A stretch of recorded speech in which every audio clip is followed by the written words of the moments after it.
Hey, what's up, Canada and beyond? Welcome back. It is Tuesday, July 30th, and yes, the world is basically a dumpster on fire right now. So, first and foremost, ladies and gentlemen, boys and girls, grannies and gators, friends, foe, family alike, make sure you give that like, subscribe, and notifications bell a check.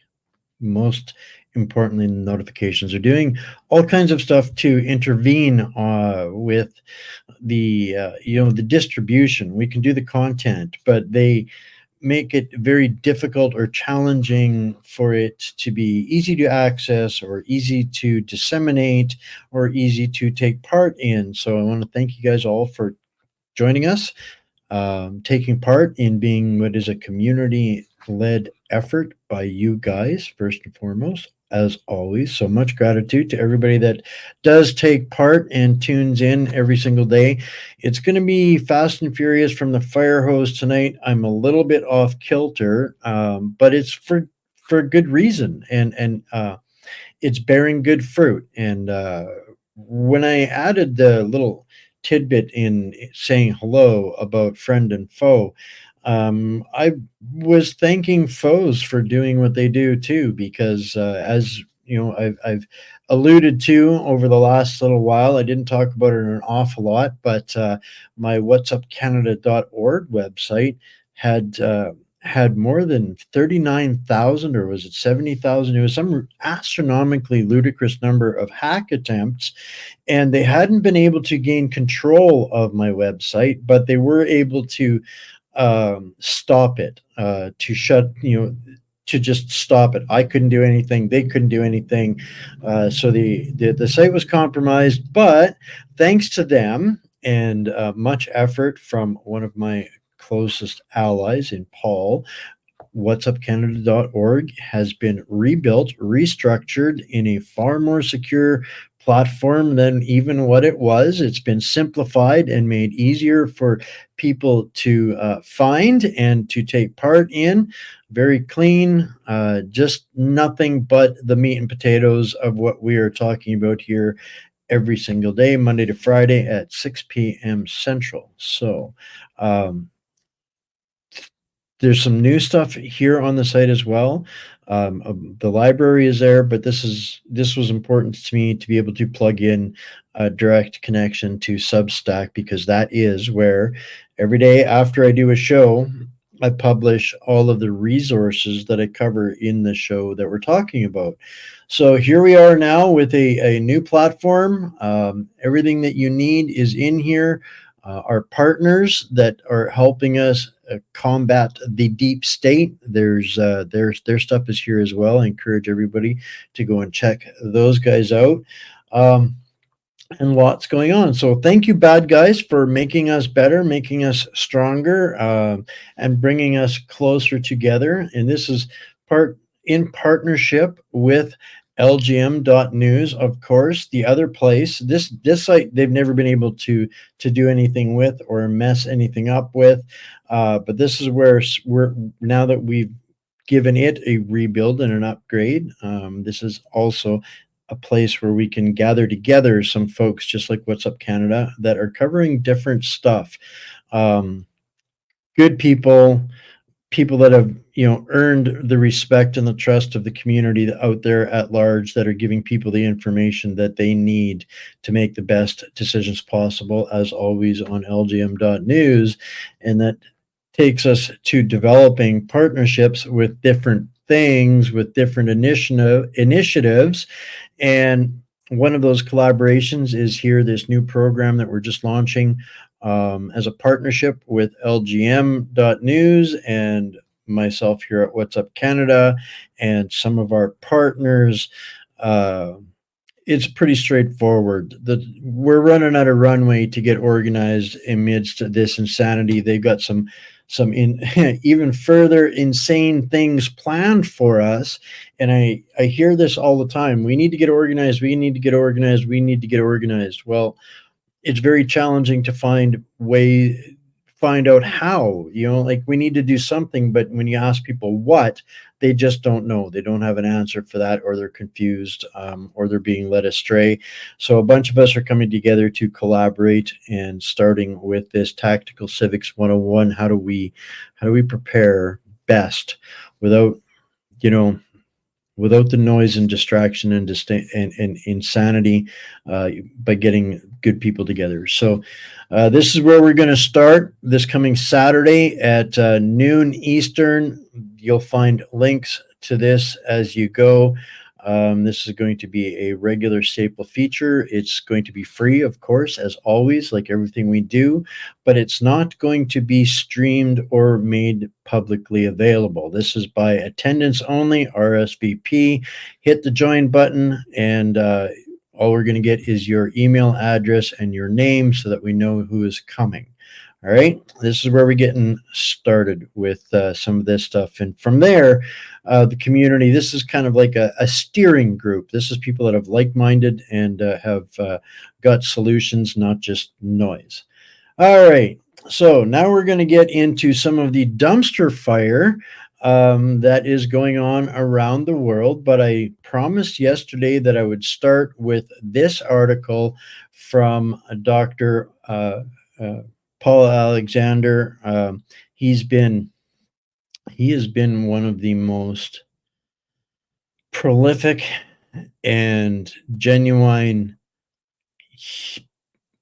warriors against this bioweapons warfare that's been waged against unsuspecting and innocent societies. He's called it straight right from the beginning. We don't have to agree with everything that everybody says, but this guy is one of the top forensic medical scientists and analysts in the world.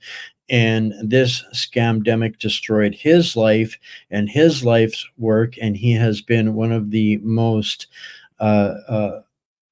outspoken voices that is out there. And I think I'm going to work on getting him back on for a show. It's been a while, but he's kind of a like mind with myself in this regard. Is that this is another manifested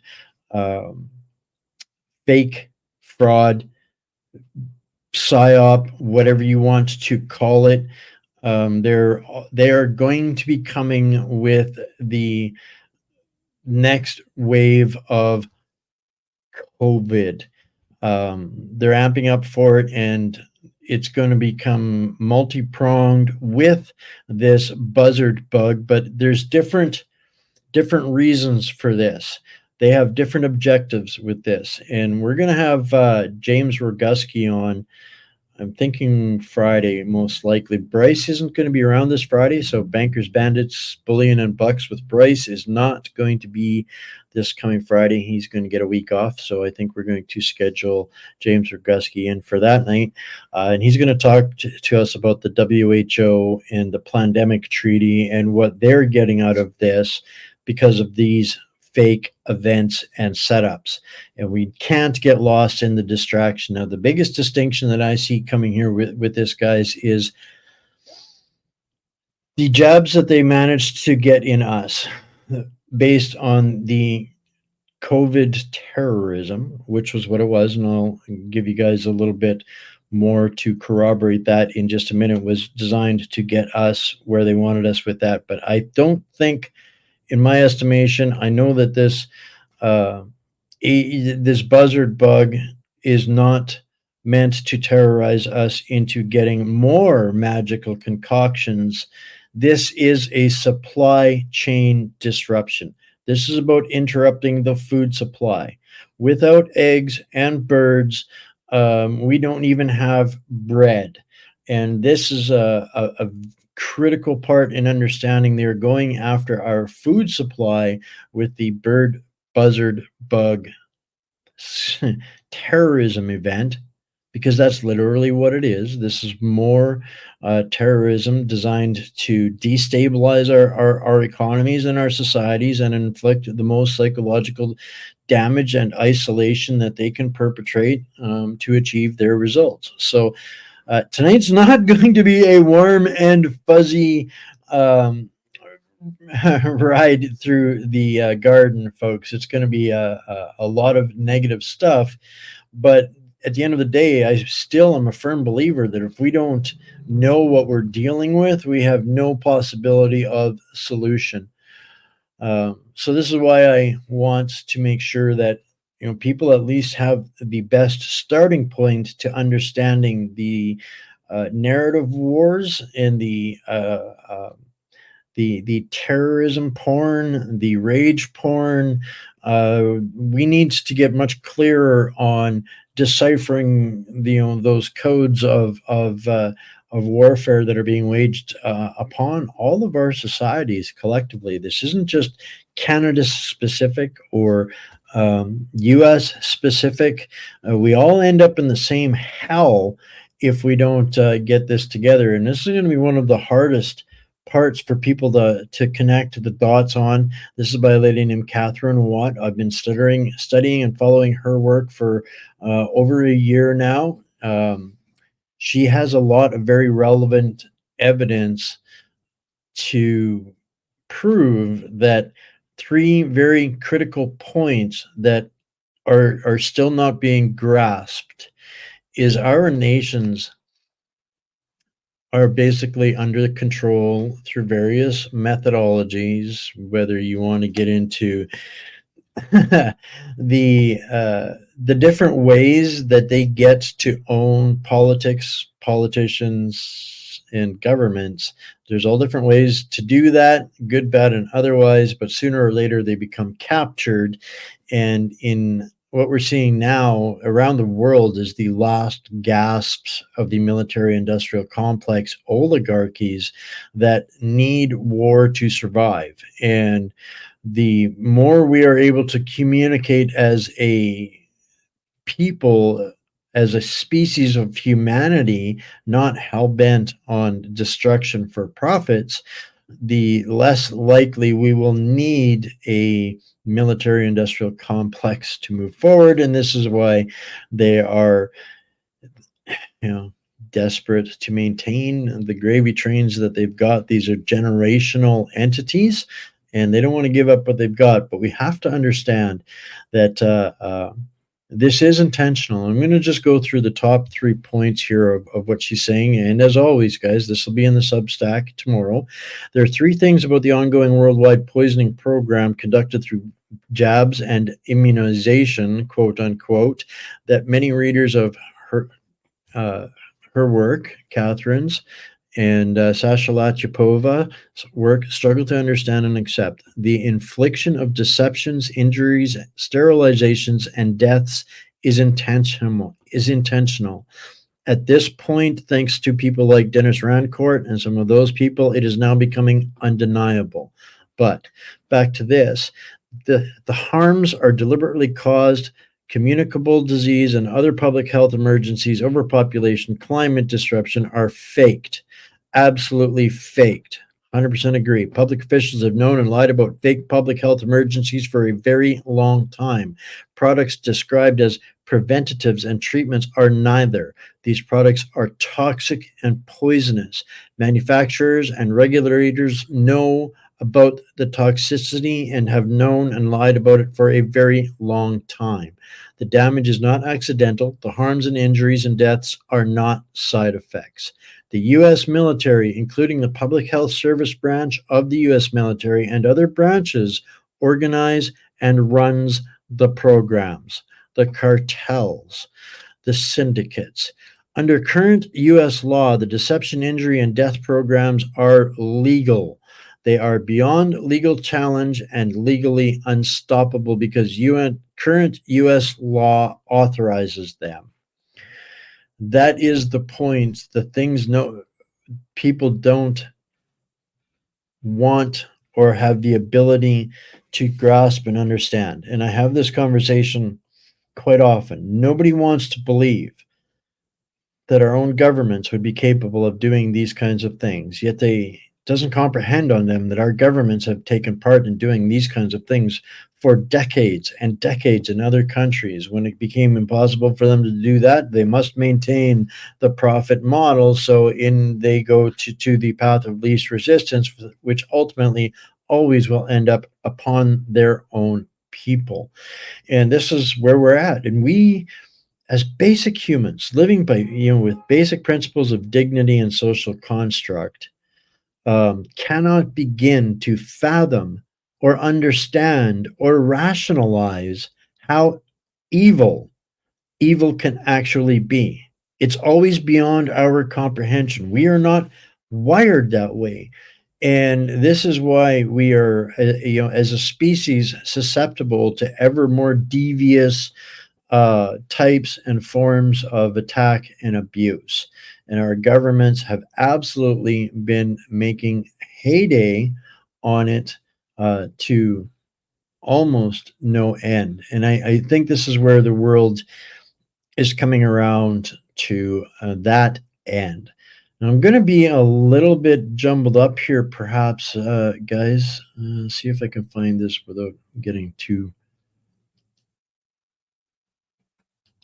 far away from some of the other stuff. All right. So this is I'm going to pull this one up here because I kind of want to stay through this, but this weapons assault, and bring up this latest update on the WHO initiative for mRNA and the buzzard bug jabs. Pull up a couple comments here. Completely behind comprehension. And, most of us by this time in our life, absolutely, Brenda, have seen evil, but evil, um, it has a way of evolving and becoming even more devious and diabolical, and they've run free for a long time. Sasha Lachipova is excellent. Um, And this is an important comment here. Thank you, David. Most of us have a moral compass ingrained by our parents, our faith, our discernment, and the society by which we agree to live under. People don't have to be Christian to have reaped the benefits of living under a Christian Judeo society since the inception of the concept of Canada.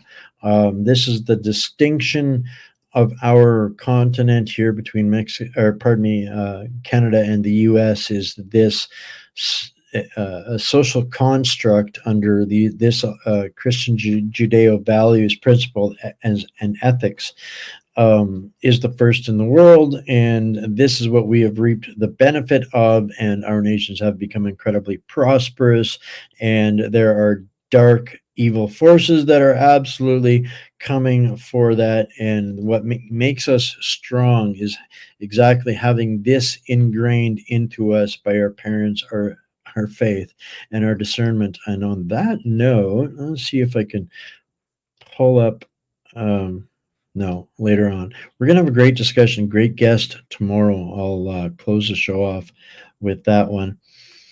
They want us forced both. They want us demoralized, isolated, and desperate, in despair. And we talked last night a little bit about what happens to be their solution to a great many of the problems. But with the WHO, they've launched a new initiative to accelerate the development and accessibility of now the buzzard bug messenger mRNA vax or jabs candidates for manufacturers and low and middle income countries.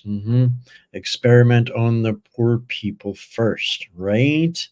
And because that's really ethical and moral and safe. This project, in collaboration with the Argentine private sector biopharmaceutical company Singerum Biotech, aims to ensure a fair rollout of these jabs in the event of a pandemic. The initiative has sparked a range of reactions, with some expressing concerns about the safety and necessity of more of these experiments, while others see it as a proactive step in scandemic preparedness. So that's what the WHO, in essence, is saying out there is that, and this is going to tie into some of the other stuff as well, because this is a two-pronged assault, but there's a convergence in it, guys, and that's where they intend to make another huge power move, um, towards taking control. So when they've got the buzzard bug and the beer bug in two different camps that dissects and battles, stretches the narrative of our ability to combat the narrative even harder, because people are likely, they've been so had the shit beat out of them so bad over this and being abused, they're likely to buy into some portion of it, and we got back to the same place of, yeah, misguided division and disruption and, yeah, destabilization again. So I'm going to bring up the next article, and this is where we're going to start moving around a little bit, guys, on different stuff. Andy Lee has kind of started, discovering something that I believe personally is direct interference with our Lord Farquaad here in Canada. So, brands may invite users to endorse products or services, thereby increasing brand awareness and sales. We call that social influencer and social influencer marketing. And we know how much Mr. Sparkle Socks enjoys a good audience, especially an adoring, fawning CCP audience, right? He just loves that shit, right? So, depending on the requirements of endorsement contracts, users can earn different amounts of income. Trudeau set up his Weibo account during his Liberal leadership run in 2013. Now, with more than 134,000 followers on Sima Weibo, Trudeau communicates with Chinese people and promotes Canada as a destination for Chinese tourists. He set his Weibo account in 2013 before he took office as Prime Minister in 2015. As a popular internet influencer on Weibo, there is no doubt that the Canadian Prime Minister is one of the most popular foreign leaders on Weibo, said Cao Juwai, CEO and chairman of Sima, a leading Chinese news portal, who owns Sima Weibo. So our prime minister is literally working for a foreign media company, guys. You can't even make this shit up. Like, wow, right? So during the event, Weibo signed a memorandum of understanding with Destination Canada, which promotes the country's tourism offerings internationally, and that means intentionally too, I guess, to better promote the country's rich tourism resources on the Chinese social media platform. What could go wrong, guys? Like, really, hey? Nothing to see there, folks. Meanwhile, in Canada, Trudeau is making life more affordable. Okay, let's take a quick look at this graph.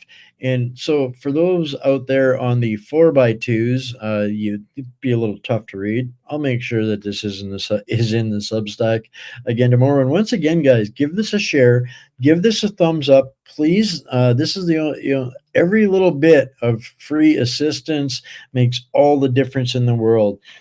I've been talking with a lot of other independents here the last couple of weeks. We're about to launch some big ideas again here real soon. And when we compare notes on who's the most censored and whatnot, it's, I'm kind of usually winner, or at least runner up, on who can be the most crushed. But now back to the chart here. This is, a line chart of what it looks like. And I'm going to kind of point to specifically where Trudeau comes in here in 2015.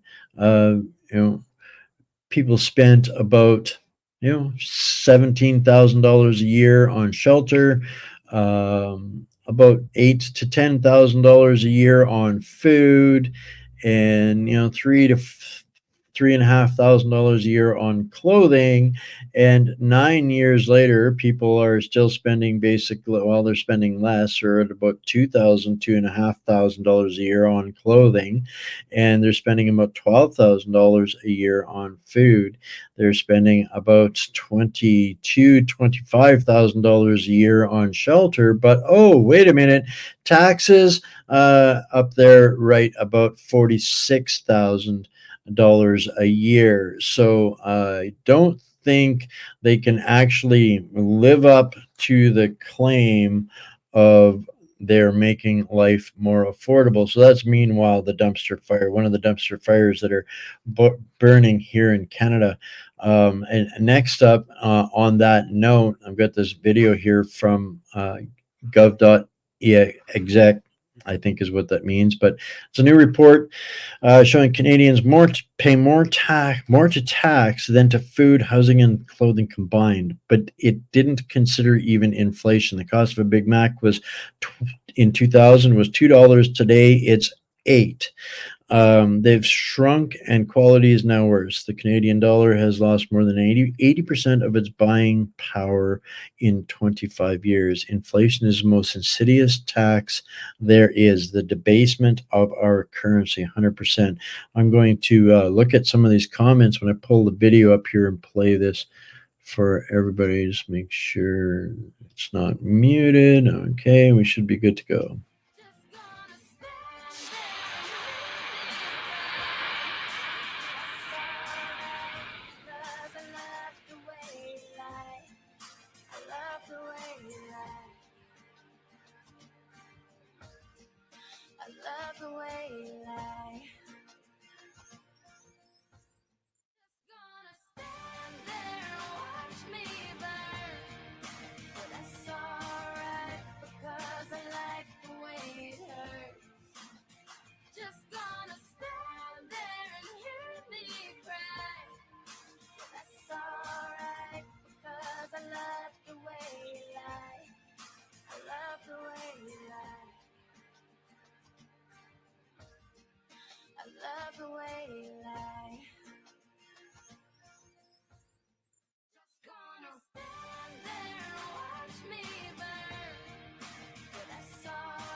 I'm going to cut that a little bit shorter. But if that isn't um, a real time example of the debasement and the buying power, the loss of the buying power, and the destabilization that is the cause of that. Um, I think it's a really great example of what they're doing to us, and it's not going to fly over for much longer. Um, I got a couple other little videos here. I'm going to switch it up and go with this one first. This young lady, what she has to say is absolutely worth hearing. And I don't know who this lady is, but she pretty much nails it. They give us, vote for one of two people that they tell us to, and watch the movies that they show. They take our attention as soon as we reach age 5, and they never give it back. We go to school for 8 hours a day learning what they want us to. They scold us until we obey, and then they praise us when we do. They make us form a habit of waking up and spending our entire day in a building that we wouldn't choose, so that when we get older, we are willing to do the same. Following orders becomes comfortable when we spend our childhood doing what we're told. So when we're older, we hesitate to stray outside the norm. They tell us that we should do anything we can to attend a university because if we don't, we will fail. They manipulate us into financial dependency at a young age so that we stay liable to the system. They've given us a currency that only has value because they say it does, and we receive it by working at a business that they own. Their millions become billions while the rest of us are forced to sacrifice our time for a minuscule fraction of what our work gains for them. They provide us housing, but make it costly so that we struggle to accumulate enough wealth to escape their system. Our supermarkets are full of brands that they possess to the point that it is difficult to find ones that they don't. Our meals are either purchased from a store that they most likely own or created with ingredients from their brands. They tamper with the food they give us and pump them with toxic and addictive chemicals. They make the most harmful foods the cheapest and most convenient so that it becomes an offer that we can't refuse. Over time, we become addicted in many more ways than one, and they bombard us with temptation on every billboard or commercial. When we get sick from excessive consumption of this insubstantial food, we are forced with almost no other option but to give up financial solidity for the sake of our health. We pay thousands to facilities that they own so that they can prescribe us more harmful chemicals that simply numb the symptoms. They revolve society around addictive foods that cause disease and expensive drugs that mask them so that we stay in a forever grasp of their system. We only ever consume content that they provide. Our news channels are operated by them to persuade us into two opposing perspectives so that we never share a same opinion. Why do you think it's free? They feed us shocking news headlines that provoke emotion and grab our attention away from what's really going on in the world. They've granted us with superficial idols that portray luxurious lifestyles so that we strive to be like them and associate money with happiness. They keep us focused on worldly problems that they've created to keep us zoomed in on our physical reality and detached from our Creator. If we keep our attention on what's going on around us, we will never be present and see the truth of God within us. The villain who runs the world knows the truth of our potential, and it's in their best interest to keep us distracted and willing to submit to a system that thrives on fearful compliance. Imagine if every person on this planet believed that we were created for a reason. We would unlock an unbreakable faith within ourselves and reverse the pyramid of power in which society was built. We would see past the lie that we've been living and turn to each other for help rather than depending on our corrupt leaders. Corrupt leaders who have accumulated a discrete monopoly that succeeds in circumventing the eyes of those who are unaware through the illusion of choice. The majority of us see the world as it is portrayed, diverse, coincidental, and plausible. To someone who lives day by day without taking a step back, the world kind of seems to make sense. Then we look behind the curtain and see that it really makes sense. Where there is one lie, there is many. Once we see one lie, we will find ourselves on an endless spiderweb of mass deception. The blindfold tied around us in childhood will loosen and light will be shed on our fabricated reality. Those in charge of us do not have our best interests in mind and never did. It has been a power trip from the start, and we have gone along with it since the birth of society and will continue to until we see a reason for change and stop pointing fingers at each other.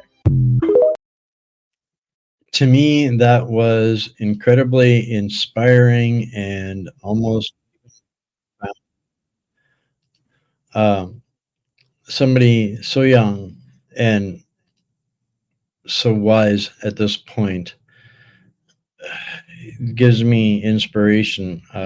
There's a lot going on with our youth, and they watch us squabbling and fighting over nothing when they know exactly what is going on. This was the so I hope everybody gets a hold of that video and has a good listen from the heart. That one really struck me, and we need to we can do a lot better as to giving them hope and letting them understand that we're not just in a circle jerk. And we she's so right on so many points. I'm gonna have to listen to that a whole bunch more times.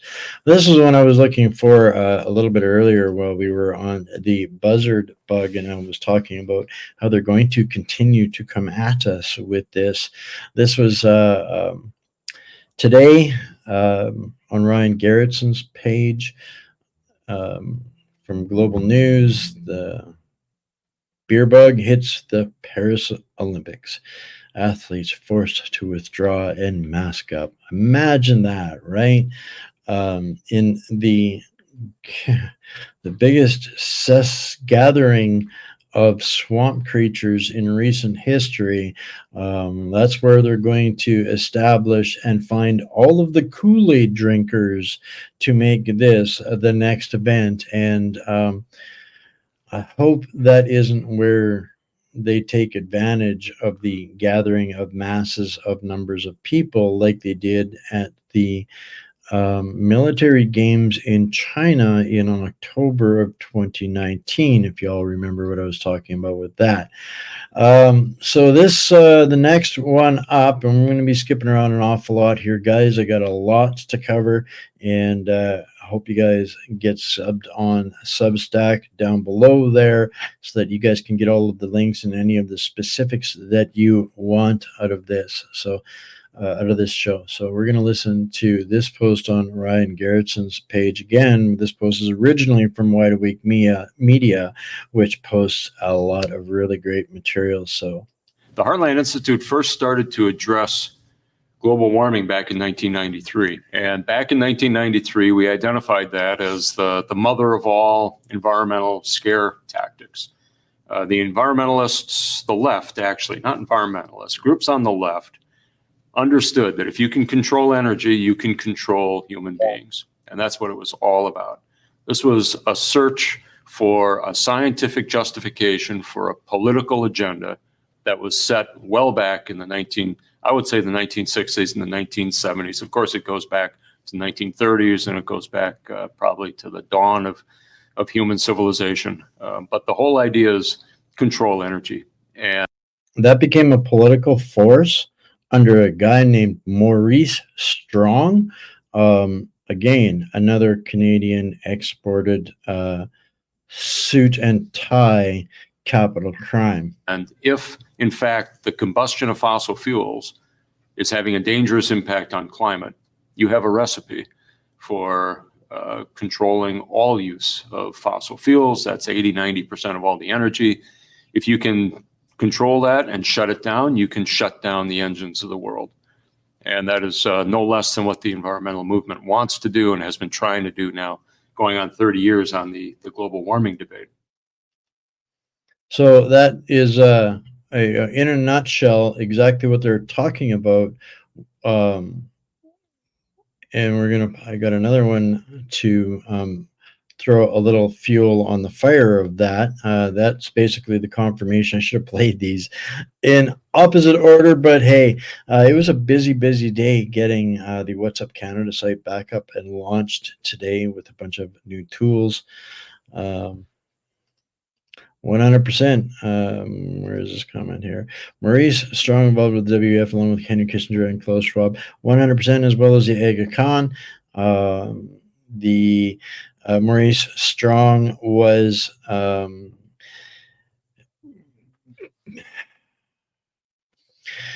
Max Bernier's father's best friend and associate, and Max was a protege of Maurice Strong. He was the godfather of climate crisis, green energy, New Deal, and the implementation of the fascism and the creation, which ultimately went through a process, the Meech Lake Accords, the Paris Accords, and then the Paris Agreement and the UN SDA. So this is the brainchild. Absolutely, Maurice Strong was one of the children of this terrorism that's been building for decades, as we just heard, into the institutions, the suit and tie, and making themselves legal to commit these crimes. And that's what this geologist, Professor Ian Pilmer, had to say about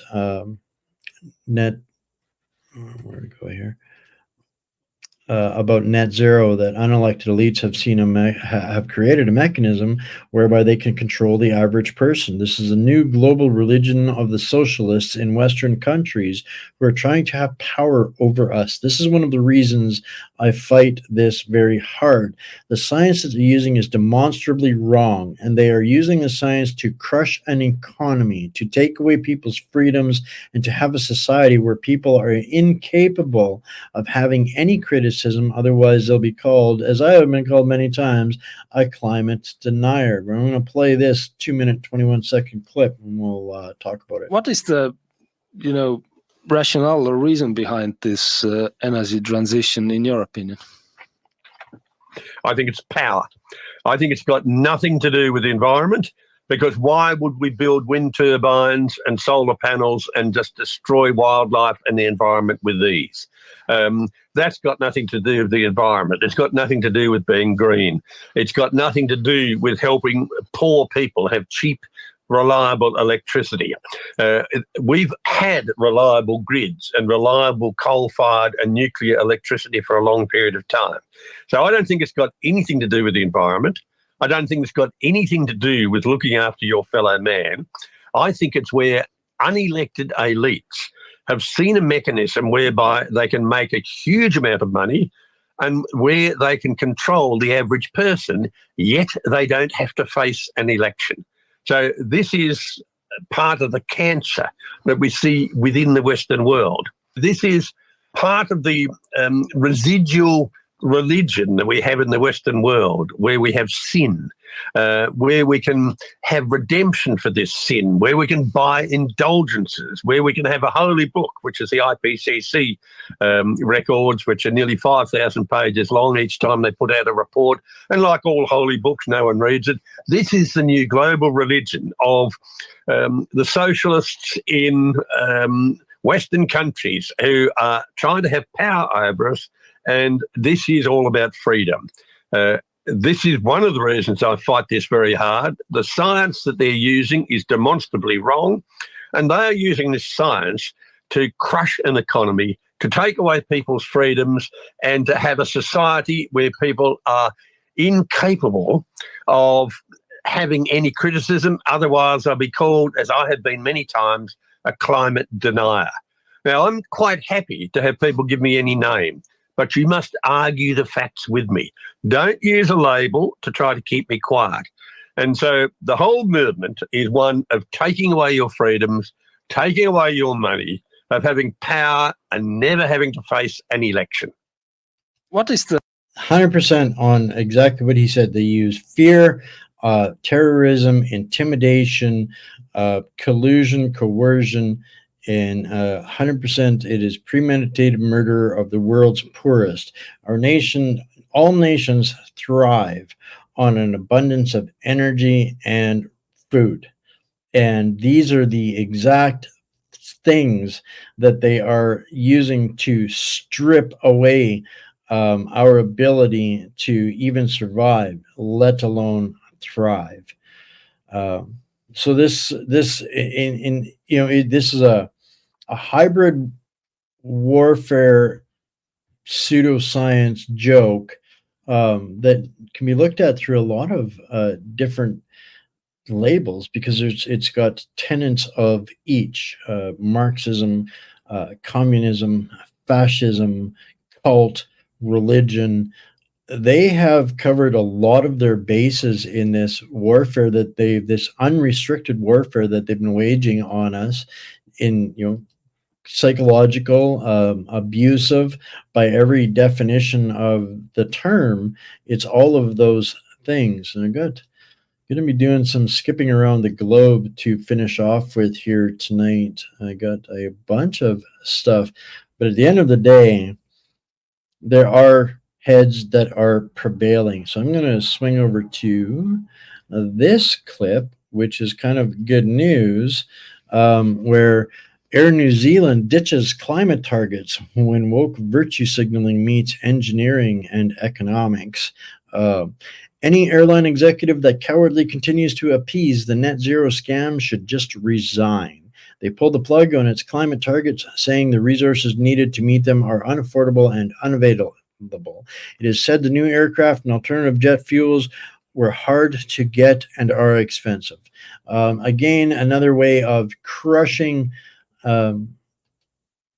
people and all of the wonderful things that energy provides us, including travel. And the intent is, again, to destroy the industries through exactly those kinds of things. And that's the same exact mindset. These guys are waging war on us. These guys are absolutely waging war on us. And I firmly believe, and I've been getting some abuse for my comments on the Jasper wildfires. So I want to talk about this particular response that Stéphane Jabot is seemingly out there virtue signaling and pretending like he saved. Their efforts were responsible for doing good work in preserving Jasper. They only lost 1/3 of Jasper. So the environment minister insists that the federal government used all possible resources to prevent wildfires in Jasper and blames climate change for the aggressive forest fires. And I call bullshit. Straight up bullshit. I talked about this last night. I find this absolutely insulting and infuriating. They controlled this land, and they are responsible for these results. I will hold to it. Every community lost in Alberta, Slave Lake, Fort Mac, the ones in British Columbia, Kelowna Valley, BC, these communities have been lost by intent through willful, intentional negligence. None of these communities should have lost. And I'm not even claiming arson. That's for a whole other discussion. But the absolute willful, intentional negligence by design, we should. It's just beyond criminal what these guys are trying to perpetrate, as far as for creating a crisis, problem, reaction, solution, right? All of this is going to be tied up exactly as they're lying to us. They're not just gaslighting, but totally astroturfing and pretending that that the whole world is stupid enough to buy that, even the pseudo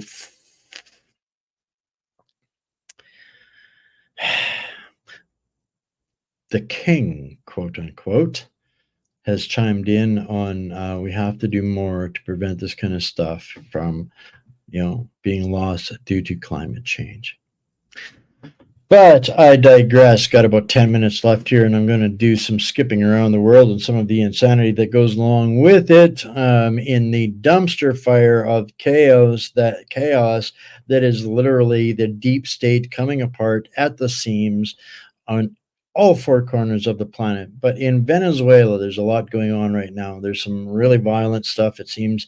There's all kinds of videos to watch under this heading. I'll provide the link in there. And when I pull up these headings like this, guys, and I share the links with you in the Substack, then it's real easy for you guys to find all of the stuff basically searched out for you. There's all kinds of video, comments, statements, under that point of interest. But the ongoing unrest in Venezuela, marked by reports of security forces firing on unarmed protesters, yes, and voters, yes, has sparked a widespread discussion on the importance of the Second Amendment in the United States. Many social media users emphasize the need for citizens to have the right to bear arms as a safeguard against potential government tyranny. The situation in Venezuela is seen as a cautionary tale, highlighting the importance of maintaining the right to bear arms as a fundamental aspect of freedom and democracy. The debate also touches on broader themes of socialism, communism, and the role of the Democratic Party in the United States, with some expressing concerns about the potential erosion of gun rights. The events in Venezuela have led to a call for Americans to never surrender their Second Amendment rights, with some users drawing parallels to the situation in Venezuela and the importance to the right to bear arms and preventing similar outcomes in the United States. And I 100% agree that Americans absolutely must cling to their Second Amendment rights and invest in precious metals, gold, silver, lead, and brass. Absolutely. And Canada, it's almost too late for us. We are already outnumbered, and the illegitimate gun owners and the criminals that have been importing sea cans full of stuff into Canada for a very long time now probably got us very much outgunned. Don't really have to worry about our military up here. They've been completely gender neutered. And this is setting the tone for the world, guys. People need to understand there's a big shift happening in the rest of the world outside of Canada, regardless of what kind of shenanigans and lunacy we've got going on here with our wacko governance, pseudo governance, these corrupt, all of them, all 338 criminals in Ottawa at this point need to be thought of in potential criminal frameworks. The rest of the world is looking at what's going on here in America and what we're exporting, and wokeness and insanity and reindeer games going, whoop, nope, we're not having none of that. And this is going to start being evidenced by more nations like Italy and PM Giorgia Meloni, who, if we weren't such mental midgets and listened to talking tater tots like Chrystia Freeland, who we've somehow managed to allow capture our country under the WEF, hashtag WEF Fourth Reich, Italian Prime Minister Giorgia Meloni is not very popular in the EU anymore. I mean, she's like the second most popular politician in Europe, but she's in trouble in the EU, kind of like Viktor Orban, and we'll take a quick look here at why. Why? Because she met with President Xi Jinping to discuss enhancing economic cooperation and trade relations between Italy and China. Surprise, surprise, surprise, right?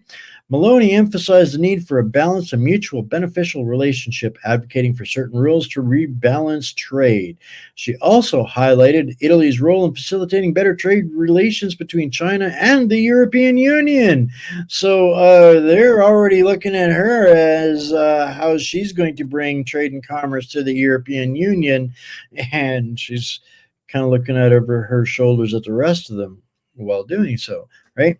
So the discussions also touched on the Silk Road spirit, Silk Road spirit, which President Xi Jinping described as a shared treasure between China and Italy. Additionally, Meloni addressed the Ukraine war, urging China to play a key role in identifying elements of a just peace, given its principles of sovereignty and territorial integrity.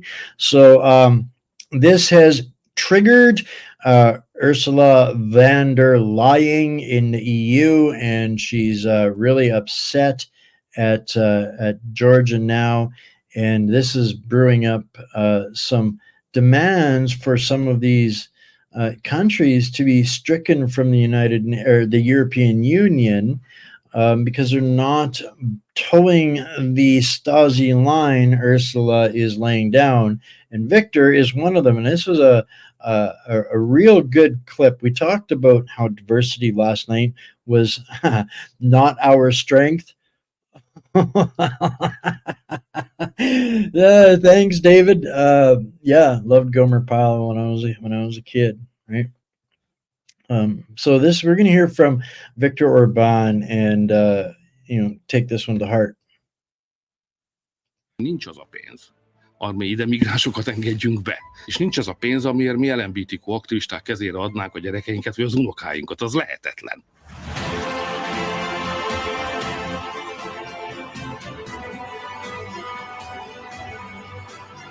És az elnök asszony se tudta elkerülni, meg kellett mondani, mi a baj a magyarokkal. Miért nem adja oda a magyaroknak azt a pénzt, ami jár. És az elnök asszony végre világosan egyenesen mondta, 2 okból nem adjuk oda, mert a magyarok nem engedik be a migránsokat, meg nem engedik be az LMBTQ aktivistáikat a gyerekeik közé. És ez európai szemmel nézve, hogy ők hiszik Európát, ez helytelen. És azt akarják elérni minden eszközzel, ideértve a pénzügyi nyomást is, hogy ezeket a törvényeket változtassuk meg. De mi nagyon higgadtan és nyugodtan nem tudunk más mondani, csak azt, hogy nincs az a pénz, ami ide migránsokat engedjünk be. Tehát nincs az a pénz, amiért meg fogjuk engedni, hogy ellakják tőlünk az országunkat.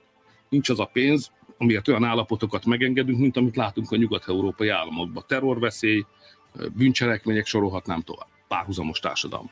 És nincs ez a pénz, amiért mi LMBTQ aktivisták kezére adnánk a gyerekeinket, vagy az unokáinkat. Az lehetetlen.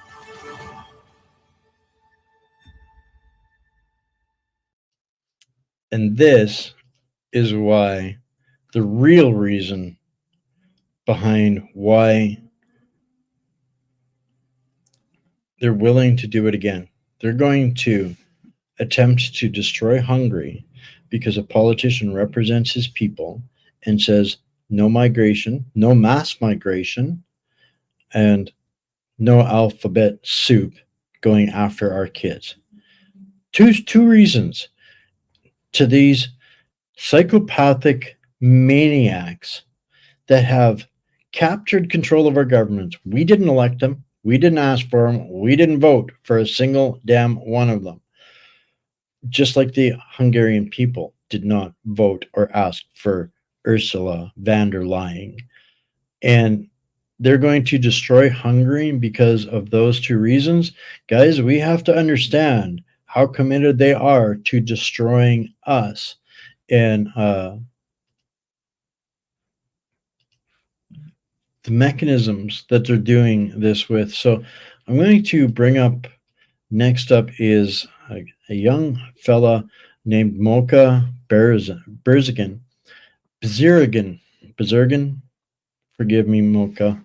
I'll just stick with Mocha.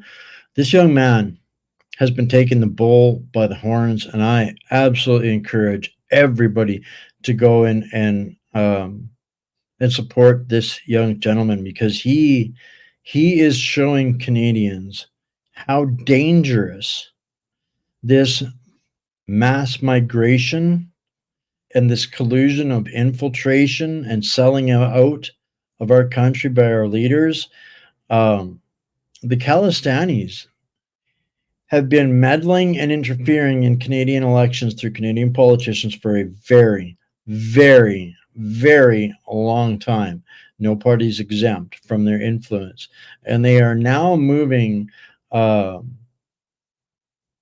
terrorist organization into being a political force, and doing this in Canada.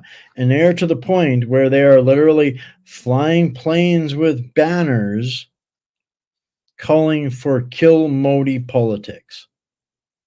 This is the same organization that is the reason why Jagmeet Singh, Justin Trudeau's cohort, partner in crime, fellow infiltrator and traitor to Canada, is associated with. So nobody can say that this does not have an impact on Canada when we've got literally declared terrorists propping up radical dictatorships in our country, and they are so emboldened by that these are the way that they're behaving in Canada. And to go to his page, there is so much information that Mocha has been exposing on this, and he also kind of likes to trigger them. You know, he's a little bit of a kindred spirit. You want to tell me you're going to take me out? Well, here, hold my beer, bring it, bitch. I mean, excuse my language, but we've got to start growing a little bit of strength, and these guys are, threatening to kill him to cover up the infiltration that they have managed to achieve in influence in our Canadian government.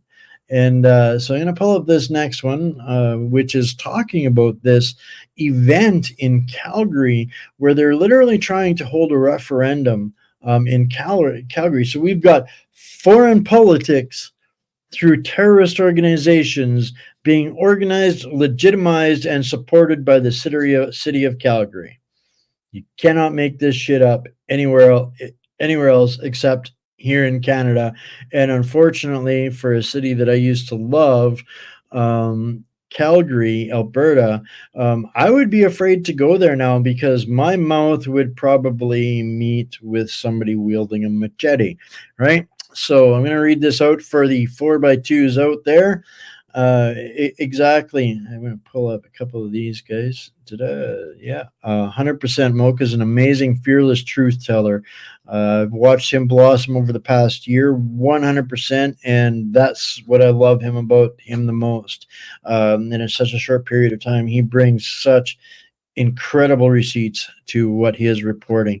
So definitely worth supporting. And when I talk about supporting your favorite truthful journalists, whether it's me or somebody else, that Mocha's the kind of guy that I encourage people to go out there and support. And I'm going to throw a couple of plugs out here at the tail end for myself in that regard. If this is a platform you know, love, and trust, and wants to buy me a coffee, this is where you can do that. So on July 29th, 2024, a significant event unfolded in Calgary, Canada, as over 53,000 Canadian Sikhs participated in a Khalistan referendum organized by Sikhs for Justice. The event held at the Municipal Plaza was marked by strong slogans and demands for the creation of an independent Sikh state, Khalistan, and the separation of Punjab from India. The referendum was a response to perceived Indian repression and violence against Sikhs, with calls for justice for Hardeep Singh Nijjar, whose assassination was linked to Indian authorities, allegedly. We don't really know the full story on any of this yet, but a man died, undeniably, but 53,000 of them creating political strife here in Canada. Take it there. That's my perspective on this. If you want to fight for this shit, go there and have the balls to fight for it there. So the event also saw tensions rise with provocative slogans like Kill India and Liberate Punjab, which were echoed by the participants. Despite the controversy and the strong India sentiments expressed, the Calgary mayor did not ban the referendum, allowing it to proceed as a demonstration of free speech. Funny, how would that have flown for the people at the convoy? Nobody at the convoy was screaming, kill anybody or liberate anybody except ourselves. And we got treated with horses and tear gas and rubber bullets. But yet this has been ongoing as for a long time now, as far as for being outrageous and outspoken, led, being taught through our acceptance and our mayor's acceptances, just like the, and again, guys, I'm not a racist. I don't hate anybody. If I hate anybody, it's based on immoral, unethical, you're a scumbag and you're a criminal. Other than that, I got no beef against anybody based on their culture or their origin. But if you want to create problems here that aren't Canadian, you take that somewhere else. You take that home. I'm afraid. I'm sorry for the people that get caught in these conflicts. But at some point, we have to take responsibility for our own damn country. And that means stopping our national idiot meat muppets from taking part in foreign wars that destroy these places. Let them sort it out, look after their damn countries, and get it out of our own. We can't look after our own countries. So the event drew international attention and sparked a wide range of reactions, from support for the Sikh community's right to self-determination and condemnation of the violent rhetoric used. I am 100% tired of being told that our rights, our Canadian suffering, the abuse that's being inflicted on our people is irrelevant. But this junk is, send them home. Either they accept what Canada is and fight for Canada and let those countries determine their own destiny. If they want to take part in determining those other faraway foreign lands' destiny, go there and take part. Put your money where your mouth is, because Canadians should not be feeding these disturbing individuals, shall I say. Really trying hard not to get banned. Man, I'm getting so close to getting shut down everywhere, including X. But this is, I think I'm speaking for a large number of people. I never had a problem against immigrants coming here the right way. But what we're seeing here now is nothing like that. This is an intentional invasion manifested and facilitated by foreign operatives who have captured our countries. No ifs, ands, buts about it. And the rest of the world is going, yep, things are coming apart. This is the time to strike. If they're going to do something, now is the time to strike. Just like the Separation Party that I reported on last night, and their statements yesterday about splitting up Canada if people don't get a grip on their crime sprees here in Canada. That's a timely message of opportunity. They are striking with this message of this ultimatum that they delivered to the Canadian government and the Bloc Québécois. That ultimatum was basically taking their shot while our governments are destabilized and weak. And they're doing that to protect themselves, their national cultural identity, against this invasion that's been happening in our country, just like every other one. And that doesn't mean we hate these people, but we stop sending the bombs, we stop fueling the fights, and we send these people home. and let them fix their country and determine their own destiny.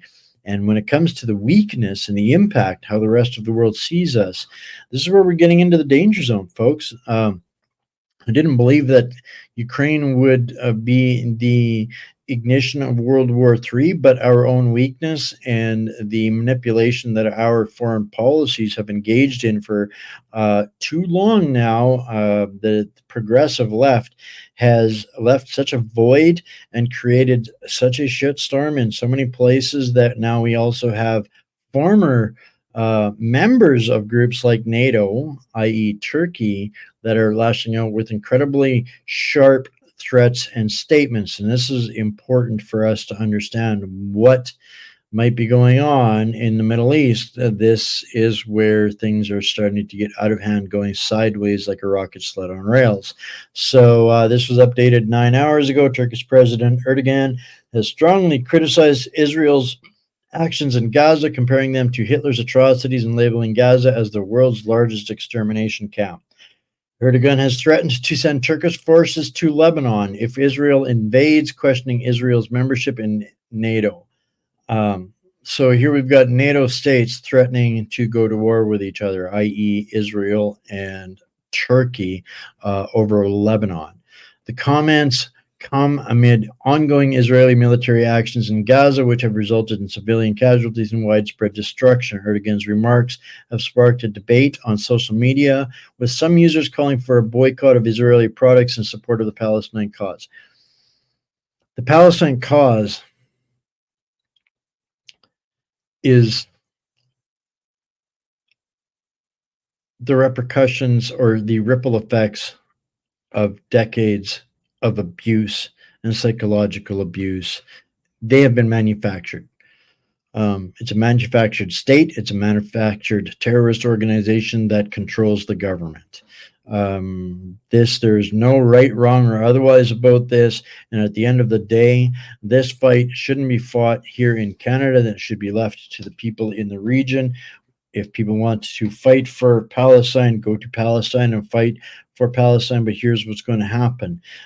Israel is pissing off everybody. And if America keeps delivering the ammunition and the resources, which they no longer can, to all of these places, America cannot support a three-sided conflict if they want to take on China in the West Pacific, or Iran, or Turkey. Now a lot of countries are aligning up against the former alliance, or the hegemony, the control, the world governments that were aligned against these guys. And how serious is this?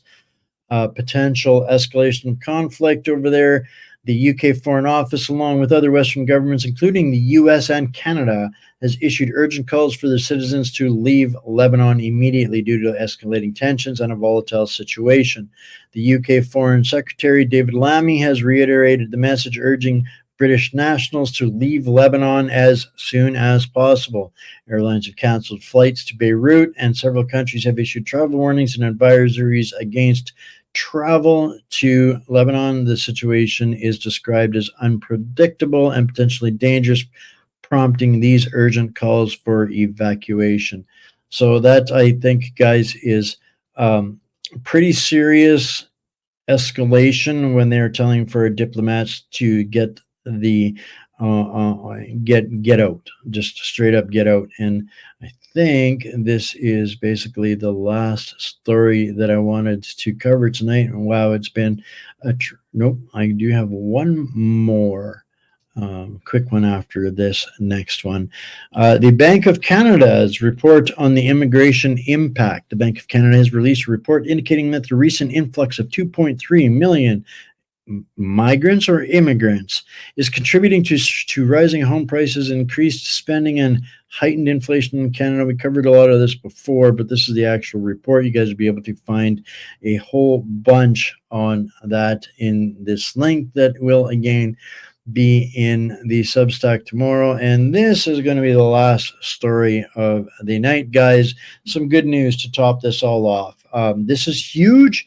In Texas, today it came out. I think this was today. I do believe this was today. Yes, today, July 30th. Sorry. Breaking news. So we've got some breaking news here tonight. Drum roll, please. We have. This is from Attorney General Ken Paxton. We have secured a $1.4 billion settlement with Meta to stop the company's practice of capturing and using the personal biometric data of millions of Texans without the authorization required by law.